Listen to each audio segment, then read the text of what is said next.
Igbobiwo mama no asimihe ọma mere onye yomekwara ibe ya afọ m ihe nwanne anyị nwoke Kenneth me oge ọ na-eme ndọrọndọrọ ọchịchị ife okwu afụkwana m ihe ụmụnne anyị sara ụfọdụ ndị kpọọ ya ewu living in bondage, atụrụ living in bondage, nkịta tabu. Mgbe sị ka m ga mee nchọpụta na ihe egwuregwu ndị ha kpọtụrụ ha living in bondage na tabu.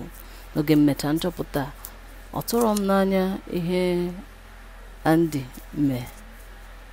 maka na oge mfụ ọ na-agụrụ nwa agbọghọ mmiri mara m ebe nne si ije m mpa m nwụrụ ọ nwụrụ ma na o wutelu m mma m nnebe akwa ọ na-ebe mma na o wutelu m ebe nne si ije m ije chelu m aghala m ije chelu m aghala m wee na-ajụ na ọ bụrụ na nwa amadi a ga-emenwu nne na nna ya ihe dị otu a kedụzikwanụ maka anyị nwa bụ ụmụnne ya.